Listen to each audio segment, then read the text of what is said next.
नमस्कार दोस्तों, मैं देवेश आपका आपके चैनल प्रज्ञापत एकेडमी में बहुत बहुत स्वागत करता हूं। मित्रों, हम ज्योग्राफी की क्लासेस कर रहे थे। ज्योग्राफी की क्लासेस में हमने आपको चट्टानी तंत्र जो भारत का है उसको पढ़ा रहे थे। अभी इससे पहले क्या है कि हमने आपको भारत का पूरा इंट्रोडक्शन दे दिया, उसकी स्थिति और विस्तार के बारे में बता दिया, उसके पड़ोसी देशों के बारे में बता दिया है और साथ में हमने उसकी और पहलुओं के बारे में बात किया है। जम्मू कश्मीर एज अ राज्य के रूप में मैंने उसके बारे में पूरा बताया है। उसको मैंने एक साइड में एक अलग प्लेलिस्ट में डाल रखा है, आप उसे देख सकते हैं। जम्मू कश्मीर के बारे में पूरा लेसन है वो। फिलहाल भाइयों, मैं अभी आप लोगों को जो चट्टानी तंत्र है उसके बारे में बता रहा था। इसमें मैंने बताया था कि आर्कियन, पुराण, द्रविड़, आर्यन, 4 भागों में भारतीय चट्टानी तंत्रों का हम अध्ययन करते हैं। लेकिन इनकी जो टाइम लाइन है, जो जियोलॉजिकल टाइम इंडेक्स है, जियोलॉजिकल टाइम जिस तरह से चलता है, जैसे धरती पहले गर्म थी, फिर धीरे धीरे ठंडी हुई, इस पर जीवों का उद्भव हुआ और आज हम यहाँ पर हैं। तो ये पूरी जो टाइम लाइन है, कैसे कैसे पौधे आए, जीव आए, सब पूरी टाइम लाइन जो है, धरती कैसे ठंडी हुई, उसका पूरा टाइम लाइन मैंने इंटरनेशनल वे में डाल रखा है। 400 करोड़, 250 करोड़, 60 करोड़, 24 करोड़, 6 करोड़ और 20 लाख, ये मैंने आपका ये पूरा उसी के अनुसार मैंने आपका आर्कियन, पुराण, द्रविड़ और आर्यन को डिवाइड किया है। और चट्टानी तंत्र में इन्हीं समय सारणी के हिसाब से हमने आर्कियन और पुराण का अध्ययन। आर्कियन में मैंने आर्कियन बता दिया है चट्टाने, और धारवाड़ चट्टाने, यानी 2 तरह की चट्टाने हमने आर्कियन और धारवाड़ 2 तरह की चट्टाने बता दी हैं। अब ये मैंने जो टाइमलाइन बताई थी, देखिए 400 करोड़ साल से लेके जो है 150 करोड़ साल तक ये आर्कियन युग चलता है। उस आर्कियन युग में 400 से लेके 250 तक आर्कियन और 250 से लेके 150 तक धारवाड़ क्रम चलता है। ये मैंने पूरा बता दिया। अब हम 150 पे आ गए हैं। अब 150 से 60 करोड़ साल तक की जो स्टडी है वो पुराण काल की स्टडी कही जाएगी। पुराण क्रम जो चट्टानों का है उसके बारे में हम अध्ययन करेंगे। इसके बाद का समय, चूंकि यहां क्रैम्बियन काल शुरू हो जाता है, ये पोस्ट क्रैम्बियन एरा आ जाएगा और ये प्री कैम्ब्रियन एरा आ जाएगा। यहां से जीवन की उत्पत्ति बेसिकली शुरू हुई। वैसे शुरुआत तो आपके विंध्यन काल और पुराण काल के लास्ट में ही जीवों की उत्पत्ति शुरू हो गई थी, किंतु कोई बहुत ज्यादा मात्रा में उसके जो है कोई प्रमाण नहीं मिलते हैं। ठीक है, जैसे कि कोई भी तरह के जीवाश्म उस समय नहीं पाए जाते थे, बहुत ही छोटे जीव हुआ करते थे। लेकिन विंध्यन युग के बाद आपके जीवाणु उसके बाद आपके जो है बहुत सारे आपके प्रमाण मिलने, जीवाश्म मिलने शुरू हो गए थे। तो देखिए, अब हम पुराण युग में अब 1500 करोड़ से लेकर के 60 करोड़ का जो पुराण युग है, उसमें हम 150 करोड़ से 130 करोड़ का जो समय है वो कुड़प्पा काल की चट्टाने हैं। मैंने आपको आर्कियन और धारवाड़ पढ़ा चुका हूं। देखिए, ये पूरा क्रम लिखा है, इसको आप लोग देख लीजिएगा।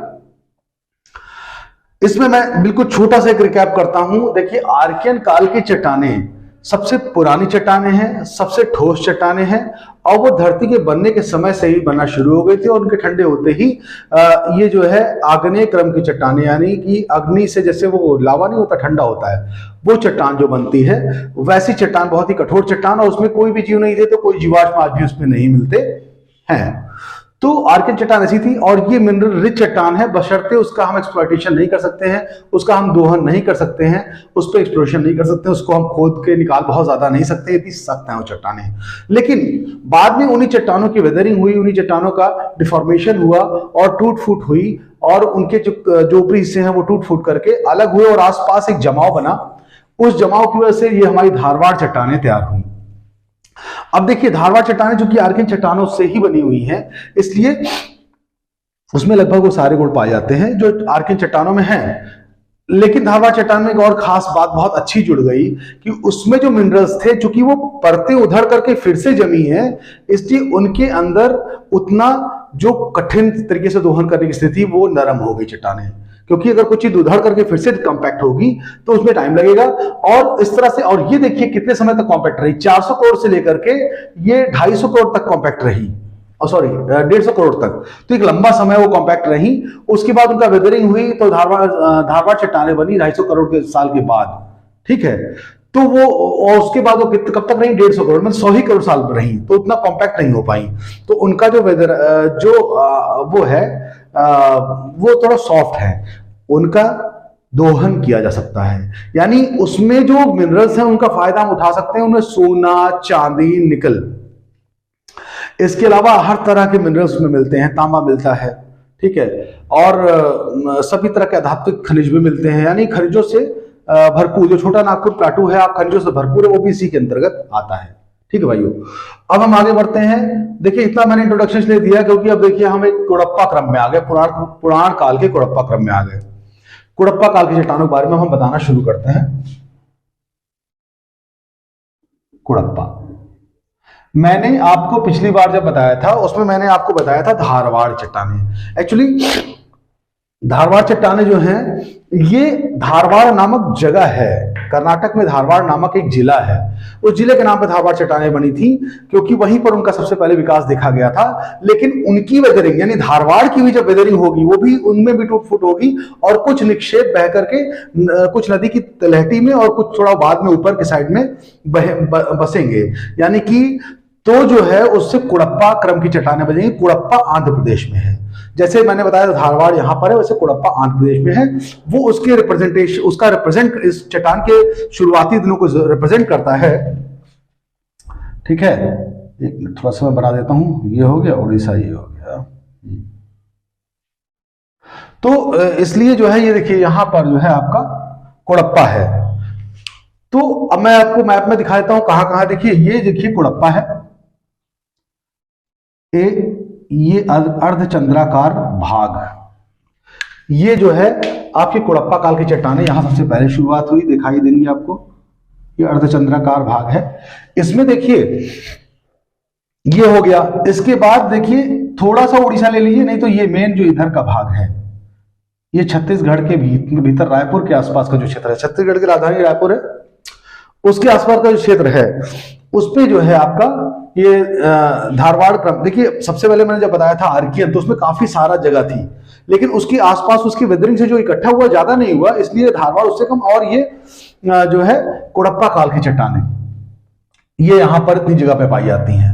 उसके बाद हम इसको हम और जगह भी देखते हैं, थोड़ा कर्नाटक के एरिया में भी पाई जाती हैं। ठीक, फिर आपको ये मिलेगी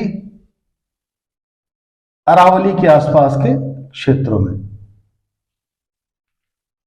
ठीक है, फिर ये आपको थोड़ा बहुत मिलेंगी पीर पंजाल श्रेणी के पास, मैंने पढ़ा रखा है, और थोड़ा धौलाधर, ये हिमाचल प्रदेश में धौलाधर के आसपास, मेघालय कठार के आसपास तो है ही है, तो आप इसको जान लीजिएगा। मैंने जब आर्कियन क्रम पढ़ाया था तो उसमें ये सब चट्टानें ज्यादा दूर तक थी, ये यहां तक थी, इधर भी थी, ग्वालियर के पास भी थी, थोड़ा सा ग्वालियर के पास भी कुड़प्पा चट्टानों का एरिया है। तो यहां पे जम्मू कश्मीर, लेकिन देखिए अब ये जो है चट्टानों का इतना एरिया नहीं है। और बीच में जब मैंने आपको बताया था धारवाड़ क्रम, उसमें मैंने बताया था कि सबसे ज्यादा खनिज मिलते हैं, सबसे ज्यादा महत्वपूर्ण खनिज मिलते हैं, सोना और चांदी मिलता है। लेकिन इस क्रम की चट्टानों में सोना और चांदी उतना नहीं मिलता है, यानी कि बहुत ज्यादा अच्छी क्वालिटी के मिनरल्स नहीं मिलते हैं।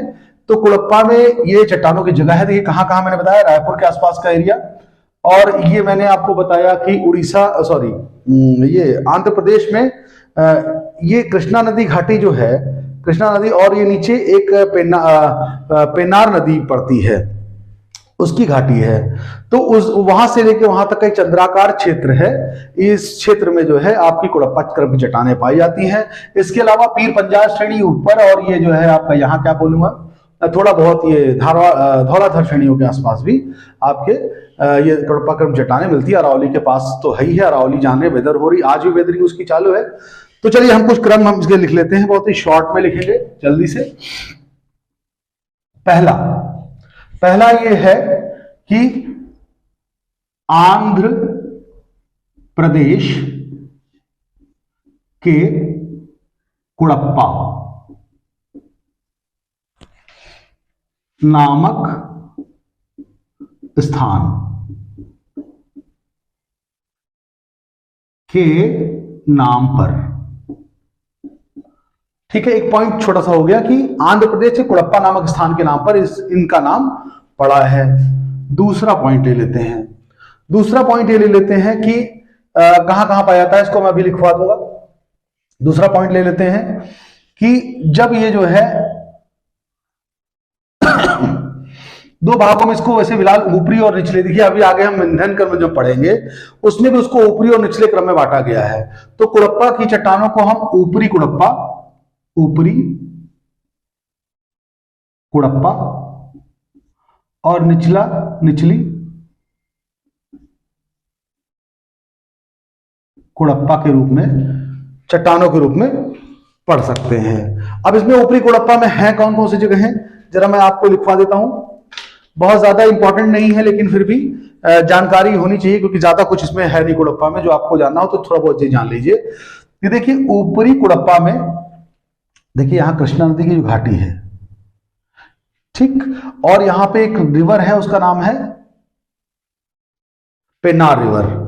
पेन्नार रिवर की ट्रिब्यूटरी है चेयार, चेयार नदी उसकी ट्रिब्यूटरी है, तो चेयार घाटी, ठीक है। तो ये हम आपको बता रहे हैं निचली, ये है चेयार घाटी, या उसकी श्रेणी कह देंगे, चेयार श्रेणी भी लिखा मिलेगा आपको, चेयार श्रेणी। और दूसरी वहीं पर एक और नदी है पापाधानी, पापाधानी करके एक श्रेणी पाई जाती है, वो भी पापाधानी श्रेणी भी लिख लीजिए। तो निचली कुड़प्पा में बांटा गया। ऊपरी कुड़प्पा में दो स्थान पाए जाते हैं, देखिए निचला मतलब चंद्राकार भाग के निचले हिस्से में, और चंद्राकार भाग के ऊपरी हिस्से में। देखिए कुड़प्पा चूंकि आंध्र प्रदेश की से शुरुआत है, इसलिए महत्व तो उसी हिसाब से उसको बांटा भी गया है। ऊपरी कुड़प्पा चट्टाने, नीचे ऊपरी कुड़प्पा चट्टानों में कौन कौन सा हिस्सा आता है, ऊपरी कुड़प्पा में आपका आएगा, यहां पर एक जगह है पहाड़ियों की श्रृंखला है ऐसे गोल घूमती हुई, ये जो इस चंद्राकार भाग का इधर का हिस्सा है, इस पे एक पहाड़ियों की श्रृंखला है यहां पर, उसको बोलते हैं नल्ला मलाई। क्या आंध्र प्रदेश में ही है नल्ला मलाई श्रेणी, यहां पर भी अच्छी मात्रा में दिखाई दी, ठीक। और दूसरी चीज तो कृष्णा नदी की घाटी में तो है ही है, तो कृष्णा श्रेणी, कृष्णा श्रेणी। तो कृष्णा श्रेणी और नल्ला मलाई श्रेणी ऊपरी कुड़प्पा अध्ययन के अंतर्गत आती है, और निचली कुड़प्पा क्रम के अंतर्गत चेयार घाटी और पापाधानी घाटी आती है। अब हम इसके बाद में थर्ड पॉइंट अब शुरू करते हैं। थर्ड पॉइंट में हम क्या करेंगे, थर्ड पॉइंट हमारा रहेगा, सॉरी इसको ना यूज करें, इसको यूज करते हैं। थर्ड क्रम जो हमारा रहेगा उसमें हम बताते हैं कि इसमें पाया क्या जाता है। इसमें देखिए दोनों चीजें पाई जाती हैं, धात्विक और अधात्विक, मेटेलिक और नॉन मेटेलिक। ओर्स मतलब जो उसके, जिससे हम उसको इन धातुओं अधातुओं को निकालते हैं, वो पूरा जो एक निकल के आता है वो ओर होता है, उसका जमीन से निकाला जाता है। तो धात्विक और अधात्विक दोनों तरह के ओर्स पाए जाते हैं, लेकिन अब थोड़ा सा कंपैरिजन कर लिया जाए, क्योंकि अब हम धीरे धीरे आगे चल करके इस क्रम छोड़ेंगे, विंध्यन पढ़ेंगे। विंध्यन के बाद हमारा ये पूरा जो है प्री कैम्ब्रियन एरा का जो है ये चट्टानों का अध्ययन पूरा हो जाएगा। फिर हम गोंडवाना की तरफ इधर बढ़ेंगे और इधर तरफ द्रविड़ कुल की तरफ बढ़ेंगे। तो उससे पहले की चट्टानों में थोड़ा सा हम धात्विक अधात्विक के बारे में बात कर लेते हैं। देखिए आर्कियन कुल में भी चट्टानों में धात्विक मिनरल्स पाए जाते हैं, लेकिन उनको दोहन करना कठिन है। धारवाड़ क्रम 250 से 150 में धारवाड़ क्रम की चट्टानों में पाए भी जाते हैं, और मिनरल अच्छी क्वालिटी में पाए जाते हैं, चाहे सोना हो, चांदी हो, निकिल हो, कोबाल्ट हो, तांबा हो, रांगा हो, सीसा हो, मतलब और भी जो होंगे, जस्ता, जिंक, ये सब मिलता है धारवाड़ में। धारवाड़ मिनरल रिच मतलब एरा रहा है। उसके बाद कुड़प्पा में, जो कि थोड़े बहुत उधर से ऊपर से उतना धात्विक खनिज नहीं पाए जाते हैं धारवाड़ क्रम में, कुड़प्पा क्रम में। कुड़प्पा क्रम में देखिए धात्विक के नाम पे दो चार चीजें लिख लेते हैं, सोना चांदी तो भूल ही जाए। तो एक चीज लोहा, ठीक है, लोहा, लेकिन कैसा, निचले क्रम का, निचले दर्जे का, ठीक है, निचले दर्जे का लोहा, यानी पीट कोयला, पीट आयरन जिसको बोलते हैं, उस तरह का आयरन, मतलब जैसे कि कास्ट आयरन के लेवल में उस तरह का बहुत अच्छी क्वालिटी का लोहा नहीं मिलेगा। और सेकंड हो जाएगा हमारा सोना चांदी है नहीं, लोहा है, और फिर थोड़ा सा तांबा और सीसा भी मिल जाता है। ये कोई बहुत अच्छे धातुएं नहीं है। फिर इसके अलावा मैग्नीज, मैग्नीज में लोहे का अंश पाया जाता है। तो इस तरह से जो है ये सब चीजें पाई जाती हैं। बहुत अच्छी क्वालिटी का कोई लोहा नहीं पाया जाता है और बहुत अच्छी क्वालिटी का तांबा भी नहीं पाया जाता है। तो ये सब है अधात्विक खनिजों में। देखिए अब हम अगला जब ईंधन कुल पढ़ेंगे तो लोहा तो धात्विक खनिज समझ लो समाप्त है, वहां पे केवल अधात्विक मिलेंगे। अधात्विक में क्या चीजें मिलती हैं? देखिए अधात्विक में क्या मिलता है। अधात्विक में हमारा इसमें ये जो है सिडेराइट बेटाइट ये सब क्या बोल रहे थे, इल्मेनाइट उल्मेनाइट पहले उसमें मिलते थे। इसमें से केवल जैसे चट्टाने पत्थर की बलुई चट्टाने यानी बलुआ पत्थर, क्या बलुआ पत्थर, बलुआ पत्थर हो गया। और इसके अलावा डोलोमाइट नहीं, इसमें पाया जाएगा वो लाइमस्टोन यानी चूना पत्थर। लेकिन देखिए इसमें चूना पत्थर उतना नहीं मिलता है। ये देखिए रायपुर के आसपास के एरिया में है, रायपुर के आसपास के एरिया में देखिए है। लेकिन आपको पता है कि चूना पत्थर यहां सबसे ज्यादा कटनी उटनी के आसपास सबसे ज्यादा पाया जाता है। ये अगले क्रम में विंध्य क्रम में की चट्टानों में काफी एरिया घिरा हुआ है और उसमें चूना पत्थर से सीमेंट बनाने वाला सब चीज मौजूद है। लेकिन इसमें भी शुरुआत हो चुकी है, इसमें चूना पत्थर मिलता है उतनी मात्रा में नहीं जितना विंध्य में मिलेगा ना। इससे पहले की जो धारवाड़ में इसमें अगर आर्कियन में देखे तो आर्कियन में किसी तरह का सेडिमेंट्री रॉक्स थी ही नहीं, यानी चूना पत्थर इस तरह ढीली रॉक्स कोई नहीं थी। लेकिन धीरे धीरे बढ़ती जा रही, धारवाड़ में थोड़ी मिली और कुड़प्पा में उससे ज्यादा मिली और अभी देखिए विंध्यन में बहुत सारा जो है ऐसी रॉक्स मिलेंगी। लेकिन एक बात और मैं बता दूं, इसमें चूना पत्थर हो गया अच्छा और बता दें, इसमें चूना पत्थर हो गया, बलुआ पत्थर हो गया, थोड़े बहुत हीरा कहीं कहीं पाया जाता है, कम माइनस कर देते हैं, कम मिलता है, कम। अभी आगे चल के गोलकुंडा की खदानों से निकलेगा कुड़प्पा अगले विंध्यन की चट्टानों में बहुत सारा हीरा, लेकिन अभी हीरा कम मिलेगा। बलुआ पत्थर, चूना पत्थर, इसके अलावा आपके जो है लाल पत्थर,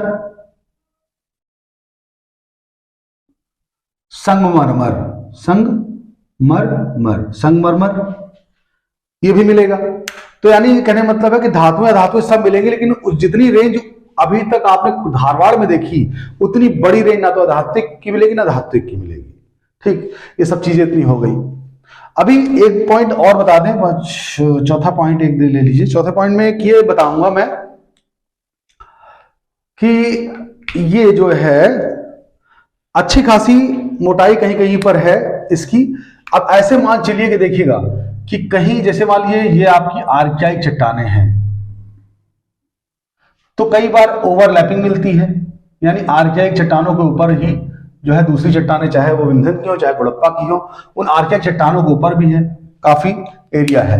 तो कई बार आर्कियाइक और कुड़प्पा चट्टानों के ऊपर हम विंध्यन चट्टानों को भी देखते हैं।